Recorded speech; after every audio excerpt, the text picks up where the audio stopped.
அந்த இனம் வாழ வேண்டும், வளமோடு இருக்க வேண்டும், நலமோடு இருக்க வேண்டும், சீரும் சிறப்புமாக இருக்க வேண்டும். இந்த தமிழகம் அமைதியான மாநிலம். தமிழ்நாட்டு மாவட்டங்கள் மட்டுமல்ல, வெவ்வேறு மாநிலங்களிலிருந்து எத்தனையோ பேர் குடும்பத்தோடு இங்கே வந்திருக்கின்றார்கள். பாதுகாக்கப்பட்ட சூழலாக இருக்கின்றார்கள், அமைதியை நேசிக்கின்றார்கள், நம் தமிழக கலாச்சாரத்தையும் பண்பாட்டையும் பேணி பாதுகாத்து கொண்டிருக்கின்றார்கள்.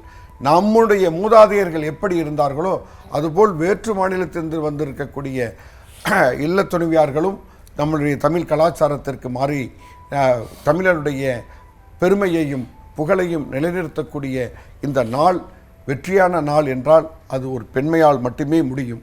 பெண்மையால் மட்டும்தான் ஒரு ஆண் மகன், அதாவது கிராமத்திலலாம் கேட்பாங்க, நீ ஒரு ஆணா, நீ ஒரு ஆம்பளையா அப்படின்னு கேட்பாங்க. அதற்கு ஒரு வெற்றியான சொல்லை நான் ஆண் மகன்தான் அப்படின்னு நிரூபிக்கிறதே நமக்கு ஒரு வாரிசை பெற்று தரக்கூடிய ஒரே ஜீவன் இந்த உலகத்தில் ஒப்பற்ற ஜீவன் யார் என்றால் பெண் இனம்தான். அதில் எனக்கு தாயாக, மனைவியாக, மகளாக நான் மற்ற உறவுகளை நான் கூற வேண்டாம், அது எல்லோரும் என்னுடைய உறவுகள். ஆனால் இந்த இடத்தில் தெரிவிக்க வேண்டியதெல்லாம் ஒரு தலைமுறை பிரிந்துவிடும். ஒருவருக்கு வாரிசு இல்லை என்றால், முடிசூடா மன்னனாக இருந்தாலும் வாரிசு இல்லை என்றால் என்ன ஆகிடும்?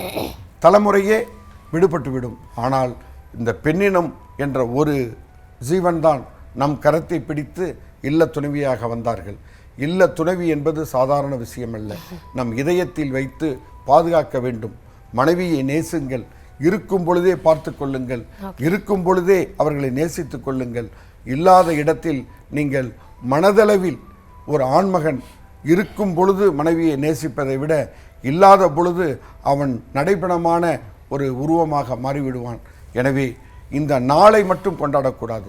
ஒவ்வொரு தினமும், ஒவ்வொரு மணியும், ஒவ்வொரு வினாடியும் பெண்கள் முன்னேற வேண்டும், பெண்கள் உயர வேண்டும், பெண்கள் வாழ வேண்டும். தமிழகம் எப்பொழுதும் பாதுகாப்பான மாநிலம் என்பதை மீண்டும் ஒரு முறை என்னுடைய காவல்துறையின் சார்பாக, இந்த அரசின் சார்பாக நான் உங்களிடம் மன்றாடி கேட்டுக்கொள்கின்றேன். இந்த தமிழகம் என்பது எப்பொழுதுமே பெண்ணிற்கு நிரந்தரமான முதலிடம் தரக்கூடிய முதன்மை மாநிலமாக இருக்கும் என்பதில் எந்த விதமான ஐயமும் இல்லை என்பது